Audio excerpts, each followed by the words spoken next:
se retrouve sur ma chaîne YouTube pour une nouvelle vidéo. Enfin, j'ai envie de dire, je me suis absentée pendant quasiment 3 mois, je crois.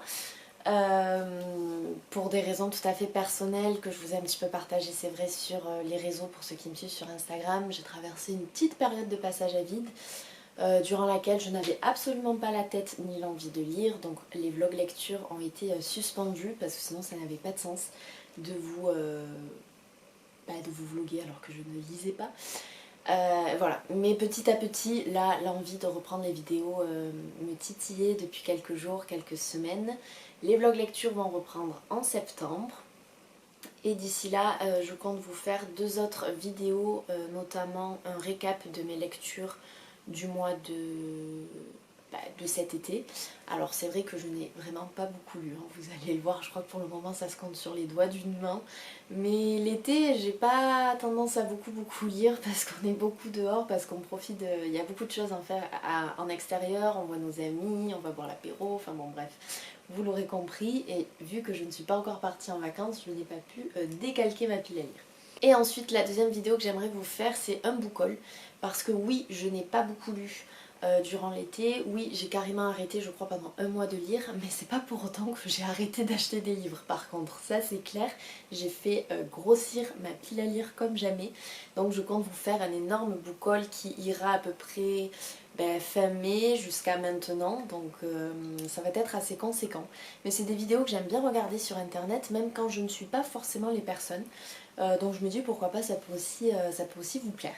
Sinon, écoutez, j'espère que vous passez de bonnes vacances. Peut-être que vous êtes partis en voyage, peut-être que vous n'êtes pas encore en vacances, parce que comme moi, elles arrivent mi-septembre. Autant vous dire que j'ai hâte. J'ai hâte, je sais pas vraiment encore ce que je vais faire, à part lire, mais voilà, mais j'ai vraiment hâte, donc vous n'hésitez pas à me dire ce que vous avez fait pendant vos vacances, si vous avez été en vacances ou pas, ou peut-être que vous allez faire votre rentrée scolaire, universitaire, n'hésitez pas à me dire tout ça dans les commentaires. Ça peut aussi donner quelques idées de voir les activités que vous avez pu faire durant votre été. Comme vous l'avez vu dans le titre, on revient dans une vidéo qui va parler de rentrée littéraire. J'en ai vu énormément passer sur YouTube, j'en ai regardé énormément. Et c'est pour ça d'ailleurs que j'ai eu envie aussi de vous faire ma petite sélection. Alors je me suis cantonnée à environ 20 livres. Je ne sais pas si on aura les 20 livres ou si c'est juste pour le titre de la vidéo, pour que ça sonne mieux que 18 ou 19. Ça fait toujours, c'est pas très satisfaisant. J'ai sélectionné 10 livres au mois d'août, 10 livres au mois de septembre, parce que oui, on est le 18 août. Je ne sais pas quand est-ce que cette vidéo va sortir, mais je tiens quand même à vous parler des livres qui me tentent pour la sortie du mois d'août. Également, essayez de ne pas trop mettre des livres que j'ai vus passer plusieurs fois sur les réseaux ou sur les vidéos, parce qu'il y en a, je sais, qui ont été envoyés en masse à certains booktubeurs, et donc bon, ils en ont bien parlé. Il y en a qui en ont déjà lu parce qu'ils les ont reçus un petit peu avant, donc bon, je me suis cantonnée à des livres que j'ai moins vu passer sur les réseaux. Alors attention, hein, il y en a que j'ai mis quand même parce qu'ils me tentent énormément. Mais voilà, vous allez voir, c'est très varié aussi parce que je suis une lectrice éclectique, et en fait, c'est en faisant cette vidéo je m'en suis rendu compte. Je me suis dit, ah oui, je lis vraiment de tout. Mais c'est pas plus mal, écoutez, j'aime pas me restreindre et j'aime bien découvrir de nouveaux genres, de nouveaux auteurs. Donc c'est parti, parce que sinon cette vidéo va durer 100 ans. Je pense que je vais me décaler pour vous mettre les couvertures des livres juste ici. Je regarde juste sur mon retour écran, il y a de la place, ça va. Je vais me munir de mon téléphone, parce que c'est là où j'ai tous les résumés, les dates des sorties et compagnie. Et c'est parti. Donc on commence ces sorties littéraires du mois d'août avec les éditions Hauteville et le livre de Jasmine Darznik, Les Bohémiennes. Voilà, la couverture m'a vraiment attirée. D'ailleurs c'est souvent les couvertures qui m'attirent, hein, et les titres, c'est vrai. Donc pour vous lire le résumé, nous sommes en 1918, Dorothea Lange, la vingtaine, téméraire, débarque à San Francisco. La catastrophe dont elle est le témoin marque un tournant dans sa vie. Elle se lie d'amitié avec Caroline Lee, artiste au passé compliqué, grâce à laquelle elle intègre le Monkey Block, au lieu de la bohème. Propulsée dans un monde grisant de liberté, d'art et de politique, Dorothea monte avec Caroline un studio florissant, mais une trahison va bouleverser le cours de leur vie. Alors que la photographe fait la douloureuse expérience du désenchantement, elle capture sans filtre les bouleversements de la société américaine, devenant ainsi le miroir de son époque. Les visages qu'elle immortalise révèlent au monde l'ampleur de la Grande Dépression et ses portraits emblématiques vont littéralement ouvrir les yeux d'une nation. Voilà, ça m'a beaucoup tenté, ça parle d'une époque que j'aime bien, de la photographie que j'aime bien, de la réalité aussi américaine, de la Grande Dépression, tout ça, ça m'a... et le parcours aussi donc, de deux femmes, donc tout ça, ça m'a bien hypé. Et voilà, je l'ai mis dans ma wishlist parce que oui, tous les livres que je vous présente, je ne vais pas forcément les acheter parce que sinon je ferai un gros trou dans le budget et je pense que mon banquier ne va pas du tout être content. Donc je vais en acheter quelques-uns pour sûr, je sais pas vraiment encore lesquels, ceux qui me feront sans doute le plus envie. Mais là pour le moment, voilà, je vous présente ceux que j'ai mis dans ma wishlist. Ensuite, toujours le 17 août aux éditions Albert Michel, nous avons le livre de Viola Ardon, Le Choix. Donc ça c'est vraiment un livre qui me tente plus et qui est là par contre que je risque vraiment d'acheter. Alors dans ce livre-là, on est dans les années 60. On va suivre une jeune fille de 15 ans qui vit dans un petit village de Sicile où elle étudie et en fait c'est une jeune femme qui rêve, qui est éprise de liberté et on sent en fait qu'elle ne veut pas rentrer dans les codes parce que comme le veut la tradition, elle doit se marier donc avec un homme mais celle-ci refuse tout simplement de se marier avec lui et apparemment il va se passer un drame suite à ça. Et donc voilà, apparemment elle va se révolter, elle va essayer de sauver son honneur, soutenue il me semble par son père. Donc voilà, je pense que c'est quelqu'un qui va vraiment aller à l'encontre des lois, des traditions de l'époque, de la société un petit peu patriarcale, tout ça. Donc c'est vraiment un livre qui me tente énormément. Et je pense que ouais, je vais craquer pour le lire parce que tout ça fait que j'ai été très attirée par le résumé et j'ai envie d'en savoir plus. Sorti hier encore, donc le 17 août et toujours aux éditions Albert Michel, je ne pouvais ne pas mettre dans ma wishlist Victoria Mass, Un miracle que l'on a déjà entendu beaucoup parler sur les réseaux. En plus il est sorti hier donc je pense on va encore en entendre parler, on va avoir les premiers avis des lectrices et lecteurs. C'est un livre en tout cas qui me tente énormément. Qui parle de prophétie, de Finistère en Bretagne, d'une sœur donc, qui va être envoyée et qui en fait reçoit une prophétie comme quoi elle va voir la Vierge va lui apparaître. Il y a également un adolescent fragile qui lui aussi prétend avoir eu une vision. Donc en fait, c'est assez mystérieux comme résumé, ça me tente bien. J'avais énormément aimé Le Bal des Folles, ça avait été un coup de cœur. Et j'avais très hâte en fait de retrouver la plume de l'auteur et de lire autre chose de cet auteur-là, étant donné que Le Bal des Folles était son premier livre. Donc j'étais curieuse de savoir ce qu'elle pouvait nous proposer d'autre. Donc voilà, lui aussi fait partie des livres que j'aimerais vraiment acheter. Donc voilà, j'ai hâte de lire les premiers avis et puis on verra. Et d'ailleurs la couverture est quand même très jolie, la lune elle est magnifique. Franchement j'adore, je la regarde là parce que je l'ai là, vous l'aurez sans doute ici. Mais déjà rien que la couverture ça donne très envie. On continue mais cette fois-ci aujourd'hui, donc le 18 août sort chez Gallimard Monica Sabolo, La vie clandestine. Il y en a quelques-uns je crois que j'ai noté chez Gallimard qui me tentent bien. Donc je vais vous lire le résumé. Je tenais mon sujet. Un groupe de jeunes gens assassinent un père de famille pour des raisons idéologiques. J'allais écrire un truc facile et spectaculaire, rien n'était plus éloigné de moi que cette histoire-là. Je le croyais vraiment. Je ne savais pas encore que les années actions différentes étaient faites de tout ce qui me constitue, le silence, le secret et l'écho de la violence. La vie clandestine, c'est d'abord celle de Monica Sabolo, élevée dans un milieu bourgeois, à l'ombre d'un père aux activités occultes, disparu sans un mot d'explication. C'est aussi celle des membres du groupe terroriste d'extrême gauche Action Directe, objet d'une enquête romanesque qui va conduire la narratrice à revisiter son propre passé. Comment vivre en ayant commis ou subi l'irréparable? Que sait-on de ceux que nous croyons connaître?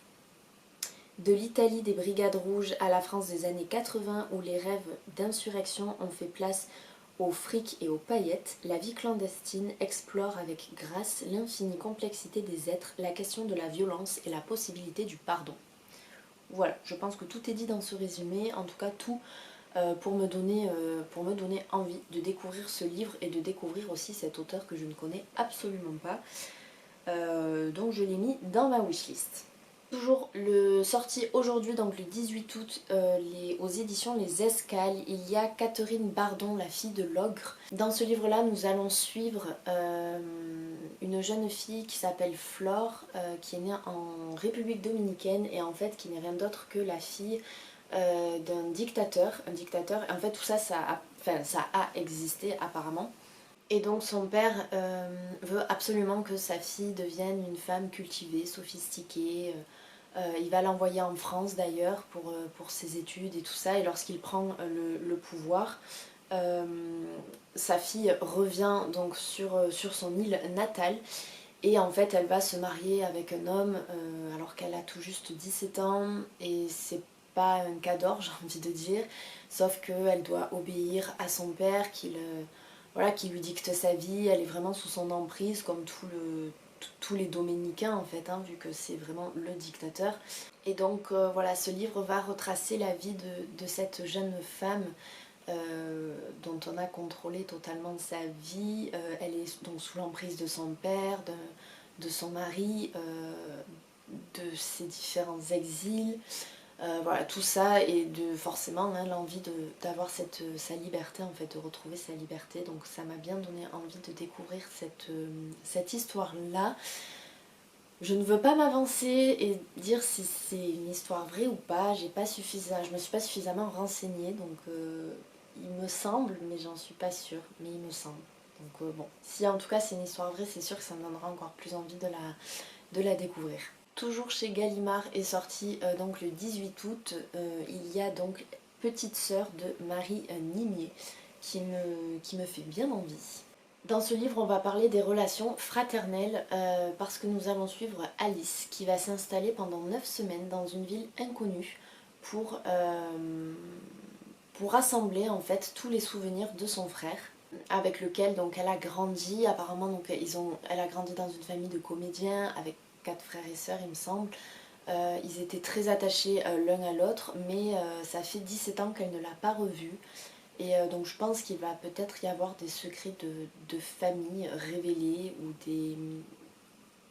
quelque chose qui s'est passé dans le passé et qui a fait que leur relation se soit distendue et qu'ils ne se sont pas revus depuis tout ce temps. J'ai pas vraiment lu le résumé, je l'ai survolé, j'ai trouvé quelques mots-clés et qui m'ont donné bien envie de le découvrir. En tout cas ils disent que c'est quand même un récit qui est bouleversant, donc ça me tente bien. Dites-moi si vous l'avez vu passer aussi ou si vous tente, pour ceux qui ont peut-être lu en détail le résumé. Toujours chez Gallimard le 18 août, décidément, je pense que je vais dévaliser tous les livres de chez Gallimard. Il y a donc de sortie Qui sait de Pauline Delabroix-Allard. Pareil, c'est une auteure que je ne connais pas du tout. En fait, je me rends compte qu'il y a beaucoup d'auteurs là dans cette rentrée littéraire que je ne connais pas. Mais c'est plutôt pas mal parce qu'au moins ça permet de les découvrir. Donc pour vous faire le résumé de ce livre, avant d'être enceinte, Pauline ne s'était jamais posé la question de ses origines. Et puis cela devient crucial. Elle sonde alors le sens des mystérieux prénoms secondaires qui figurent sur sa carte d'identité. Jeanne, Jérôme, Isée. Fantaisie et drame, fantasme et réalité se mêlent dans un récit envoûtant qui nous conduit tour à tour sur les traces des aïeuls aliénés, d'un ami de la famille disparue et d'une héroïne de fiction. Avec Qui sait, Pauline Delabroix-Allard signe un deuxième roman virtuose, ode à la toute-puissance de l'imagination et de la littérature. Alors ça m'a vraiment intriguée, je me le suis noté et ça me donne vraiment envie de découvrir cet auteur. Apparemment en plus c'est pas son premier roman, mais je ne connais absolument pas son premier, mais ça me donne bien envie en tout cas de la découvrir. Et on continue chez Gallimard, toujours sorti aujourd'hui, Caroline Five, quelque chose à te dire. Five ou Five plutôt, non, Fives, Five, je sais pas trop comment on dit. Alors ça, autant vous dire que c'est vraiment un livre au même titre que Victoria Mass, que je suis là vraiment capable d'aller chercher aujourd'hui parce qu'il me tente depuis que j'ai lu le résumé. Ça fait quelques semaines en fait que j'avais préparé cette vidéo et honnêtement, lui je crois que c'est vraiment celui qui me... Au mois d'août, il me semble, sorti mois d'août, c'est vraiment celui qui me tente le plus du plus et vous allez comprendre pourquoi parce que je vais vous lire le résumé. Elsa Feuillet, jeune écrivaine, admire l'œuvre de la grande Béatrice Blandy, disparue prématurément. Cette femme dont elle a lu tous les livres incarnait la réussite, le prestige et l'aisance sociale qui lui font défaut. Lorsqu'Elsa rencontre le veuf de Béatrice Blandy, une idylle se noue. Fascinée, elle va peu à peu se glisser dans la vie de la romancière fétiche et explorer son somptueux appartement parisien, à commencer par le bureau qui lui est interdit. Jeu de miroir ou jeu de dupe, Caroline Five signe avec quelque chose à te dire, un thriller troublant.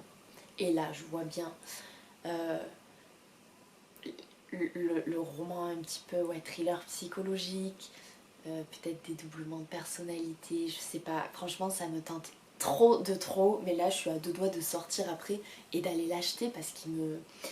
Franchement, c'est le résumé, je crois, qui m'a le plus marqué quand j'ai fait cette vidéo il y a quelques semaines. Et là, je sais pas, j'ai trop envie de le lire. Dites-moi si vous fait envie aussi. Si vous connaissez l'auteur, je sais pas si c'est son premier roman ou non, mais moi en tout cas vraiment il me hype. En fait il me fait beaucoup penser à... Non, pas beaucoup penser, non même pas du tout, ça n'a rien à voir en fait. Donc non, je dirais pas, c'est une bêtise.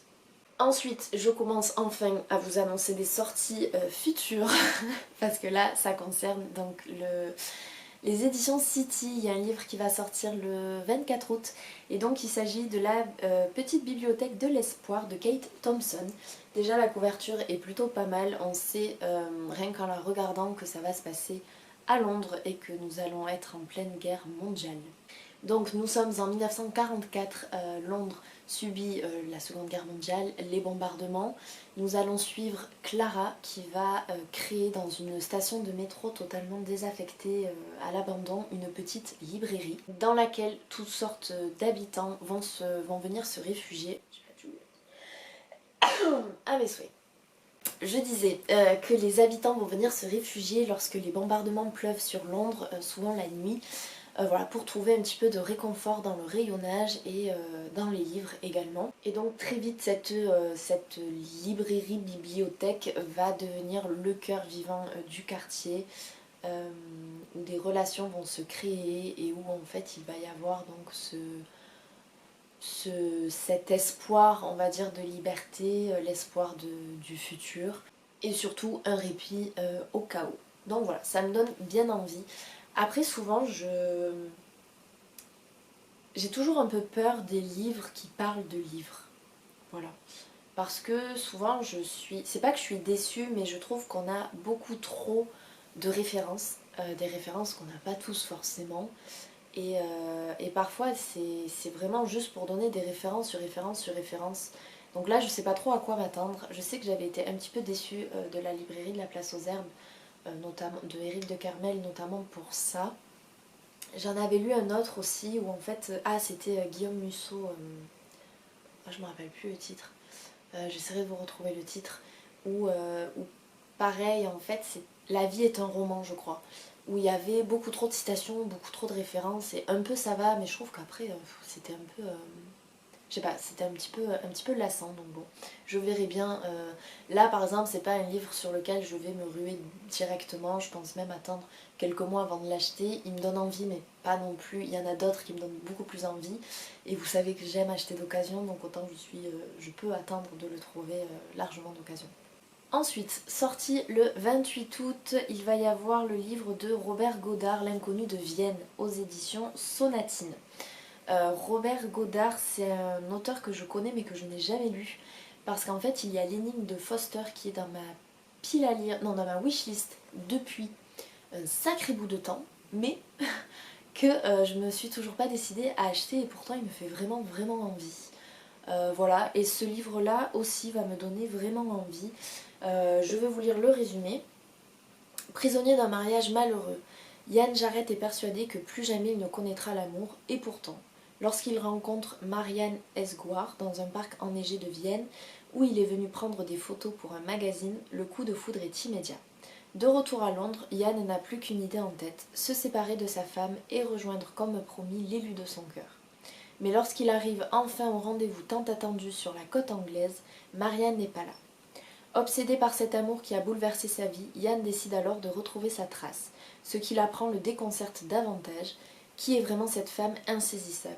Une manipulatrice ou la victime d'un passé que quelqu'un souhaite garder secret à n'importe quel prix? Voilà, ça me tente bien. Encore une fois, hein, on retrouve une couverture avec un appareil photo ancien dessus. C'est peut-être ça aussi qui m'a donné envie. Et le fait de connaître sans connaître l'auteur, mais d'avoir un livre de lui aussi qui me tente. Donc voilà, je l'ai mis dans ma wishlist, il sort le 25 août. Sorti le 26 août, là on est aux éditions Anne Carrière. C'est un livre de Carole Alamand et il s'agit de Tout garder. C'est un livre, il me semble, qui est autobiographique si je dis pas de bêtises et dans lequel on va retrouver Carole Alamand qui fait face au décès de sa mère et en fait sa mère avait une maladie. La maladie, vous savez, de tout garder. Il s'agit du titre, hein, de tout garder, mais ça a un nom, je vais retrouver le nom. Ça s'appelle comment? Le syndrome de Diogène. Voilà, donc en fait elle va devoir gérer ça et voilà, elle se pose des questions. Comment est-ce que sa mère en est arrivée là? Est-ce que ces objets avaient des significations pour sa mère et pour les gens en fait en général donc, qui ont tendance à... Enfin, qui ont le syndrome de Diogène. Donc voilà, je pense que ça peut être super intéressant si c'est bien mené. Ça me fait un peu penser à Rien ne s'oppose à la nuit de Delphine de Vigan qui fait face aussi au décès de sa mère qui avait une maladie mentale. Donc j'ai fait un petit rapprochement, autant il n'y a rien à voir, mais là sur le papier ça me fait penser à ce livre qui est mon livre préféré, sans doute de tous les temps pour le moment. Et voilà, il me tente vraiment. J'ai aussi envie d'en apprendre un petit peu plus sur cette maladie-là. Et ouais, je l'ai mis dans ma wishlist. Vraiment, c'est un livre qui me donne bien envie. Donc voilà pour les livres du mois d'août, des sorties du mois d'août. Et là, nous allons commencer ceux du mois de septembre. Nous commençons les sorties de septembre avec les éditions Hauteville. Donc le 7 septembre est prévu de sortir Ton jour viendra de Kimberly McCreight, je sais pas trop comment on dit. C'est la couverture qui m'a vraiment donné envie de le découvrir, une couverture totalement hivernale. Vous savez pas combien j'ai hâte de me retrouver en automne-hiver, vraiment, pour lire des livres comme ça, d'être cosy, sous le plaid, avec la tasse de thé.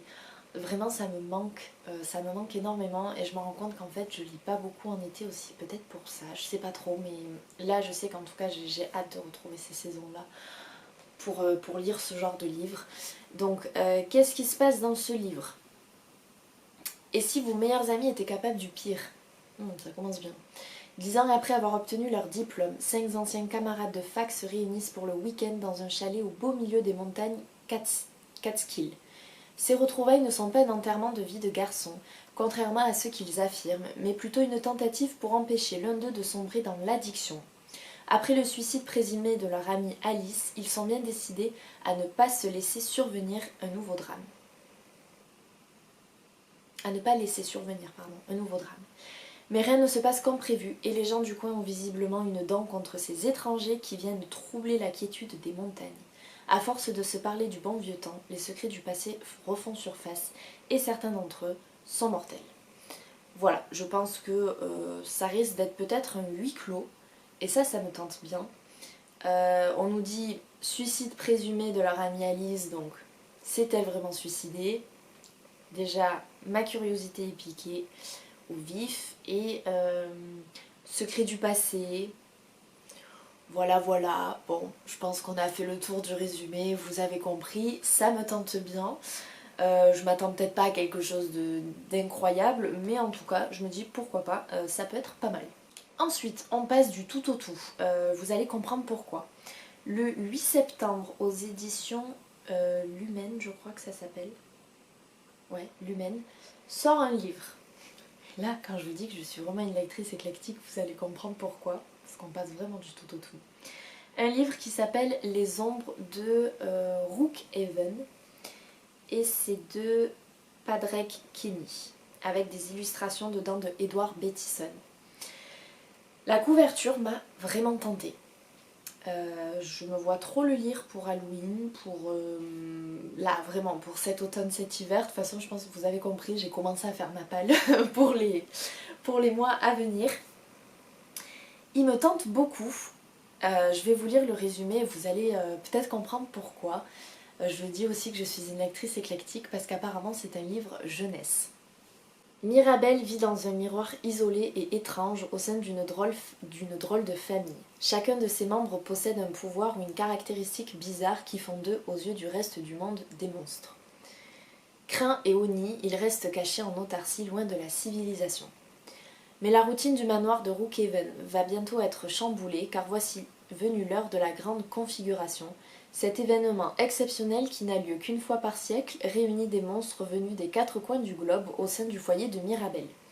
L'ambiance pourrait être festive si un traître ne se cachait pas au sein des nombreux invités. Voilà, ça me tente. Je ne pensais pas que c'est... En fait, je dis jeunesse, mais je sais pas, je sais pas, il n'y a pas marqué de tranche d'âge ou autre. Ça me tente bien. Après, ils disent que cet auteur, Padraig Kenny, a eu un succès avec Les Orphelins de Métal en 2019. Et ils disent qu'il est de retour avec ce conte gothique en 2 tomes. Donc est-ce que le manoir de Rookhaven va avoir 2 tomes ou c'est le 2e tome et que le premier était Les Orphelins de Métal? Je sais pas trop, faudra que je me renseigne davantage.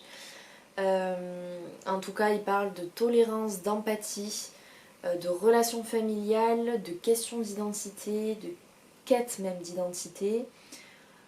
Voilà, donc franchement ça a l'air pas mal et ils annoncent quand même ça comme un futur classique de la littérature enfantine. Alors le mot enfantine me fait un peu peur quand même, parce que si vraiment c'est pour les enfants, je pense pas le lire. Mais si c'est une littérature jeunesse, pourquoi pas, j'aime bien lire de temps en temps, donc il y a des messages quand même qui sont forts dedans, il y a quand même des scènes parfois qui sont quand même assez graves et petit à petit je m'y mets et je trouve que de temps en temps ça coupe avec ce que j'ai l'habitude de lire et ça fait du bien, donc je me le suis noté, pourquoi pas. On continue avec les éditions Actes Sud et ça sortira le 14 septembre. Il s'agit du livre Le Trophée de Gaea Scotters. Désolée, là je pense qu'il y a quelques auteurs que je ne vais vraiment pas arriver à prononcer le nom. Pour vous faire un petit résumé de ce livre, on va suivre un homme d'affaires, un homme de Wall Street, donc immensément riche, qui a pour rêve, pour but en gros, d'acheter une licence pour tuer un rhinocéros noir. Une licence de chasse bien entendu, parce qu'apparemment c'est le seul trophée qui lui manque dans sa collection. Pour ce, il va partir en Afrique et donc avec comme objectif de ramener une tête empaillée de ce rhinocéros noir à sa femme pour son cadeau d'anniversaire. Bien entendu, tout ne va pas se passer comme prévu et apparemment son rêve va virer au cauchemar et tout ce qu'on sait c'est qu'il ne pourra pas faire marche arrière. Voilà, c'est un livre qui me tente déjà par son sujet de la chasse à des animaux, enfin de la chasse interdite surtout, de la protection de certains animaux, notamment pour que leur espèce puisse perdurer dans le temps et ne pas être en voie d'extinction. Ça me tente, je sais pas vraiment à quoi m'attendre, mais je me dis pourquoi pas, ça peut être une belle découverte. La couverture semble assez sombre, donc certes c'est l'œil d'un rhinocéros, mais pas très très gentil hein, apparemment, donc on se dit qu'il va se passer peut-être des choses pas très très très cool, mais peut-être méritées aussi pour ce riche homme de Wall Street. Nous continuons avec les éditions du Rocher et va paraître le 24 septembre si je dis pas de bêtises, non c'est le 21 septembre. Un livre de Patrick Sabatier qui s'intitule La Lettre. Apparemment c'est le premier livre de cet auteur qui s'est inspiré de la vie de ses parents, si je dis pas de bêtises c'est bien ses parents, pour écrire ce livre-là. Donc ça va être un peu un roman entre fiction et réalité, où il va mêler voilà, du vrai et du faux. On va être à Rome en 1924 où on va suivre donc Emma. Emma qui va faire un premier mariage désastreux, puis un deuxième, et un jour elle va lire une lettre qui va totalement remettre en cause ses certitudes, son existence, son passé, et qui va donc lui éclater un petit peu à la figure, et elle va se rendre compte de certaines choses qui lui ont été cachées, et de certaines vérités qui peuvent être très blessantes. Ça me tente bien, bon c'est le genre de livre qu'on a déjà peut-être pu lire, mais ça me tente d'en découvrir un autre et de découvrir en même temps le premier livre de cet auteur, ça peut être une bonne surprise. Ensuite, aux éditions Cherche Midi va sortir le 22 septembre Histoire vraie, une histoire vraie de Erik Larson. Dans ce livre, eh bien, nous allons, je crois qu'il nous dépeint une catastrophe qui est véritablement arrivée dans les années 1900, je crois, aux États-Unis, un ouragan. Ouais, c'est ça, un ouragan. C'est pas le premier livre apparemment, parce qu'ils nous disent qu'Erik Larson dépeint une nouvelle tragédie américaine. Il s'intéresse cette fois à la folie des hommes qui pensent pouvoir maîtriser les lois de la nature, avec un sens de l'intrigue et du suspense digne des plus grands auteurs de thrillers. Il s'appuie sur les témoignages poignants des survivants et nous fait partager ici le combat héroïque d'un homme, Isaac Klein, coupable d'une erreur fatale qu'il paiera au prix fort. Une fois de plus, la réalité dépasse toute la fiction. Donc pourquoi pas, c'est Les Fureurs de la nature, l'inconséquence des hommes, Texas, fin du 19e siècle. Voilà, donc Isaac Klein est un météorologue. Voilà, apparemment le 8 septembre 1900, il va y avoir donc l'ouragan qui va s'abattre sur l'île du Golfe du Mexique, et lui va tout faire pour sauver aussi sa famille, tout ça. Donc franchement, ça me tente. C'est pas du tout ce que j'ai l'habitude de lire, un petit peu ce genre de livre où vous savez, même les films catastrophes, je suis pas du genre à les regarder parce que très souvent ça me fait peur, et d'autant plus quand c'est tiré de faits réels. Mais je me dis, si c'est bien mené avec du suspense, du thriller, peut-être que je peux un petit peu plus accrocher, et que j'aurai moins peur, je sais pas. Je vais peut-être tenter, je vous en reparlerai si un jour je l'achète et que je le lis. On continue avec les éditions Nouvelle Plume, sorties le 22 septembre. C'est Avant d'avoir tout oublié de Philippe Gilles, tout court. C'est donc un roman policier. On va avoir affaire à Jacques qui est interne en médecine et qui se trouve dans un parc avec sa fille de 5 ans. Lorsque soudain elle va disparaître et son père a beau se démener, Charlotte reste introuvable. Donc il va arriver au commissariat dans un état de très grande confusion, et en fait il ne va cesser de répéter « elle est morte ». Donc le capitaine Didier Mauduit est chargé de l'enquête, et il ne va pas rester indifférent à cette affaire. Il veut retrouver Charlotte et cela va devenir un petit peu sa raison de vivre. Voilà, donc on est je pense dans un roman policier qui me tente pas mal. Là j'avoue c'est plutôt la maison d'édition qui m'a tenté, la Nouvelle Plume tout simplement. Parce que l'année dernière j'ai découvert cette maison d'édition avec Alexis Arend, Perdition. Je vous l'avais chroniqué sur Instagram. Et j'avais énormément aimé ce livre, c'était François Zir qui me l'avait conseillé. On était passé à ça du coup de cœur, ça se passait sur... donc Alexis Arend déjà c'est un auteur français, mais le livre se passait sur la route 66. En fait on allait suivre différentes personnes malmenées par la vie, des personnes qui souhaitaient disparaître, des personnes qui souhaitaient se reconstruire, qui avaient tous et toutes en tout cas une bonne raison de prendre cette route là, et qui allaient tous se retrouver dans une station essence. Et la deuxième partie, je me rappelle, c'était un petit peu un huis clos finalement, et parmi ces personnes là il y avait Follet qui était surnommé le fou d'Aniston parce qu'il avait fait un massacre quelques années auparavant et qui avait été en prison mais qui venait là de s'échapper, et donc ils se retrouvent tous dans cette station essence.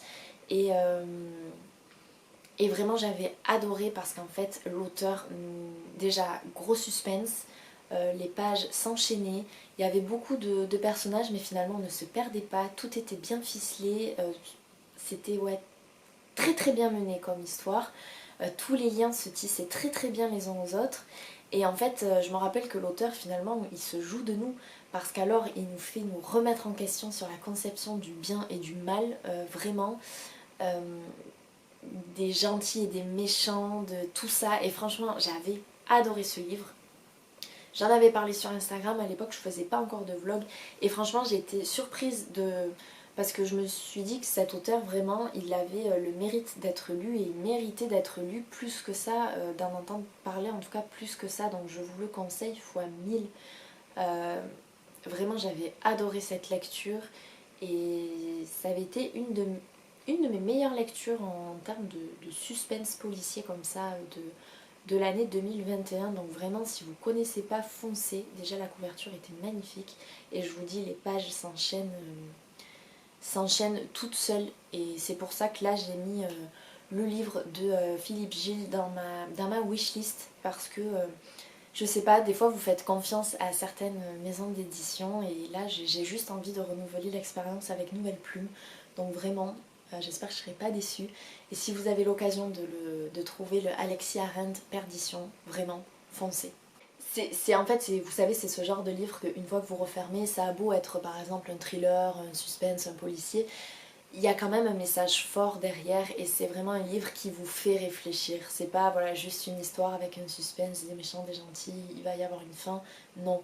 Au-delà de ça, il y a quand même toute une remise en question et je peux vous dire qu'à plusieurs fois j'étais bien énervée et je voulais rentrer dans l'histoire pour en taper certains là, de personnages. Je me rappelle qu'ils m'avaient vraiment pas laissé indifférent, même c'était un petit peu un ascenseur émotionnel avec des personnages très très touchants et voilà, je pourrais en parler des heures mais vraiment je vous le conseille, je vous le conseille fortement. Sinon, on enchaîne quand même avec... qu'est-ce qu'il me reste? Ah oui, il me reste aux éditions Fleuve Noir. Alexandre Murat qui a écrit Aranea, la légende de l'empereur et qui va sortir le 22 septembre également. Là, c'est un livre, je pense que pour ceux qui me suivent un petit peu, vous allez comprendre pourquoi je l'ai mis dans ma wishlist parce que ça parle de double temporalité. Ça va être un roman sur fond d'histoire parce que nous allons suivre, en fait, ça va parler des aigles de Napoléon III, si je dis pas de bêtises. Donc la première temporalité va se passer en mai 1821. Napoléon va bientôt mourir et en fait il va faire mouler 7 aigles en argent qu'il va distribuer, qu'il va donner à certaines personnes de son entourage, mais pas n'importe lesquelles, des personnes de confiance, à des personnes les plus proches de lui et ces 7 aigles vont receler un secret, bien évidemment. Un secret qui pourrait être dangereux s'il tombe dans les mains de personnes mal intentionnées. Et ensuite, gros saut dans le temps, on est en 2018, si je dis pas de bêtises, on va suivre Alex, qui est un professeur d'histoire et de civilisation, et ainsi que Marie, qui est elle directrice d'une agence de surveillance, je crois, qui vont être tous deux embauchés par un homme qui s'appelle, je sais pas plus comment il s'appelle, on remarque on s'en fout, James, voilà, qui est juste milliardaire et qui veut retrouver ses aigles en fait de Napoléon. Voilà, tout simplement pour savoir si c'est un secret fantasmé, si ils ont vraiment le pouvoir de changer la face du monde, si c'est vraiment un trésor inestimable. Donc Alex et Marie vont se mettre dans cette enquête, dans cette recherche de ces aigles perdus et bien évidemment ils vont sur leur chemin rencontrer des personnes mal intentionnées, notamment je crois un marchand d'art qui lui aussi est prêt à tout pour mettre la main sur les aigles. Et voilà, ils ont en fait entre leurs mains un petit peu le destin de l'humanité et peut-être qu'ils vont pouvoir dévoiler le secret de ces aigles-là. Et surtout, savoir pourquoi Napoléon a transmis ce mystère-là à sa famille, a enfoui ce secret pour le cacher en fait aux yeux du monde. C'est très intriguant, ça me fait un petit peu penser à Bernard Werber avec La prophétie des abeilles et à d'autres livres que j'ai lus aussi en double temporalité comme ça sur fond d'histoire avec une énigme, un secret qui peut changer la face du monde. Ça fait un peu Indiana Jones, hein, on va pas se mentir, mais moi c'est vraiment le genre de livre que j'aime. Donc là franchement je me suis dit vas-y fonce Victoria, je pense que c'est un des livres aussi que je vais acheter pour la rentrée littéraire parce qu'il me tente vraiment beaucoup. Ensuite, nous avons aux éditions Charleston une sortie prévue pour le 27 septembre. Il s'agit d'un livre de Amy Harmon et c'est un tourbillon de sable et de cendres.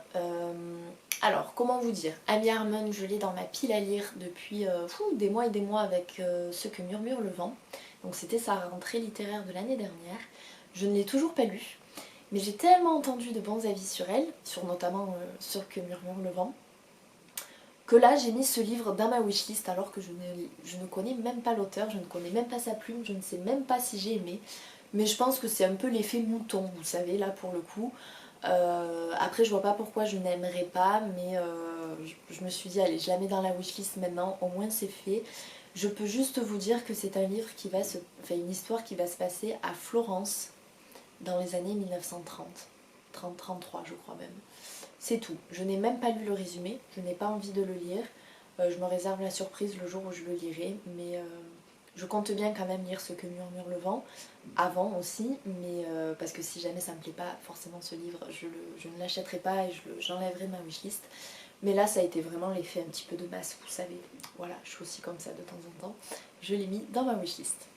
Une sortie, alors là ce n'est pas un livre mais c'est une bande dessinée, ça va sortir le 28 septembre aux éditions Grand Angle. C'est une adaptation d'un livre que j'ai lu et que j'ai adoré il y a des années, ben, ça remonte un petit peu maintenant. C'était le premier livre de l'auteur, il s'agit de la Chambre des merveilles de Julien Sandrel qui va être donc adapté en bande dessinée. Alors c'est Philippe Paléaz pour l'écrivain, ensuite en scénariste nous avons Patrizio Angel, bon écrivain Julien Sandrel, mais j'ai pas la... je sais pas qui a fait les illustrations, ah c'est dommage, c'est dommage. Voilà, j'essaierai de voir si j'arrive à le trouver. En tout cas c'est un livre, j'avais eu un énorme coup de cœur sur ce livre là, je crois que c'est un de mes préférés de Julien Sandrel, c'est un auteur que je suis d'année en année, là il me reste Vers le soleil à lire et Ciao, je sais pas quoi, son dernier, je me rappelle plus le titre. Mais cette histoire m'avait vraiment bouleversée à l'époque.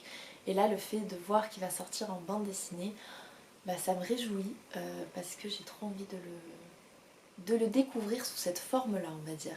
Donc c'est pas un livre qui va... Enfin, c'est même pas une bande dessinée qui va faire grimper ma pile à lire, mais ça sera vraiment un plaisir de pouvoir l'avoir dans ma bibliothèque et de découvrir les illustrations et de redécouvrir cette histoire qui, je me rappelle, m'avait vraiment bouleversée. Je sais pas si c'est utile ou pas de vous faire un résumé de cette histoire, je sais pas. Allez peut-être, pour ceux qui ne le connaissent peut-être pas. Donc en fait on va suivre un petit garçon qui marchait dans la rue avec sa mère un beau matin je crois pour aller à l'école et en fait il va être renversé par un camion, il va tomber dans un coma et en fait son état n'évolue absolument pas et la décision tombe, si ça n'évolue toujours pas dans les prochaines semaines, il faudra le débrancher. Sa mère bien évidemment ne veut pas y croire, ne veut pas baisser les bras et en fait elle va trouver dans sa chambre un carnet. Et je crois que c'est le carnet des merveilles ou la chambre des merveilles où son fils en fait a écrit tout ce qu'il voulait faire dans sa vie. Et donc Thérèse, je crois que c'est Thérèse qu'elle s'appelait sa mère, pour se donner du courage et pour essayer de le faire revenir, elle décide de faire à la place de son fils tout ce que son fils voulait faire avant de mourir. Donc ça va donner des scènes parfois un petit peu comiques parce qu'on parle d'un enfant qui a une dizaine d'années quand même. Et on a cette mère qui est prête à tout et je me rappelle qu'elle le filme en fait tout ce qu'elle fait et qu'après elle le montre à son fils à l'hôpital même s'il ne peut pas le voir parce qu'il est dans un coma. Elle est persuadée que cela peut l'aider à revenir et que si jamais il ne revient pas, au moins il aura vécu sa vie par procuration grâce à sa mère. C'était une histoire qui était magnifique et qui m'a fait découvrir cet auteur et depuis voilà, je suis ses sorties. Et j'aime beaucoup ce qu'il écrit, donc j'espère que Grand Angle va adapter tous les romans de l'auteur, ce serait trop bien. Mais voilà, là je suis très contente en tout cas de cette prochaine sortie. Et on arrive à la fin avec un dernier livre. Il s'agit, donc je crois qu'il n'y en a que 19, bref. Il s'agit de Laurent Déco, c'est une sortie Albin Michel, ça va paraître le 28 septembre, avant la fin du monde. Donc là pareil, ça va être un livre un petit peu sur fond historique, on va être au cœur du XIVe siècle. On va suivre l'épopée d'un équipage génois qui prend la route du Kaffa pour défendre la colonie d'Orient contre l'empereur mongol. Et donc en fait on va suivre certains militaires en fait, certaines personnes de cet équipage. Et bien sûr ils vont affronter donc la peste, qui est le plus gros fléau de ce siècle. Ça m'intéresse, vous savez que j'ai fait des études d'histoire, donc c'est vrai que je suis passionnée un petit peu par les livres qui traitent de l'histoire, ou du moins sur fond historique. Donc ça me tente bien de le découvrir, pourquoi pas. Voilà, ça a l'air intéressant. Je pense qu'il va y avoir des descriptions pas très saines, mais c'est pas grave, c'est le risque, hein, de toute façon, c'est que la peste a fait des ravages, et là ça peut être sympa aussi de suivre l'épopée, on va dire, de cette embarcation, et pourquoi pas, je l'ai mis, on verra, je l'achète pas, mais en tout cas il me fait bien envie. Donc voilà, on arrive à terme de cette vidéo, je ne sais pas du tout combien ça va durer, j'espère que ce sera pas trop long pour vous. N'hésitez pas à me dire dans les commentaires s'il y a des titres que je vous ai présentés qui vous tentent, si vous en avez acheté déjà certains d'entre eux. S'il y en a d'autres qui vous tentent, n'hésitez pas à me les partager parce que ça fait toujours plaisir d'agrandir sa wishlist, de découvrir des nouveautés, parce qu'autant vous dire que j'y ai passé quelques heures là pour lire toutes les sorties, et je pense que j'ai pas tout lu, j'ai pas tout trouvé. Voilà, après je sais qu'il y en a d'autres qui me tentent bien, mais que je vous ai pas mis parce qu'on les a vus et re-revus. Je pense notamment au Amélie Nothomb, je vous l'ai pas présenté, mais je pense que voilà, d'autres l'ont fait à ma place. Donc voilà, n'hésitez pas vous à me dire dans les commentaires les sorties qui vous tentent le plus, vos lectures du moment, vos recommandations, vos coups de cœur de cet été. N'hésitez pas, ça fait longtemps qu'on n'a pas partagé vous et moi, et franchement je suis preneuse, ça me fera vraiment plaisir. Sur ce, je vous souhaite de passer un bon mois d'août, bonne fin de mois d'août, bonne rentrée pour ceux qui rentrent, bonne reprise du travail, bonnes vacances, et on se retrouve très prochainement dans de nouvelles vidéos. Et sur ce, je vous dis portez-vous bien.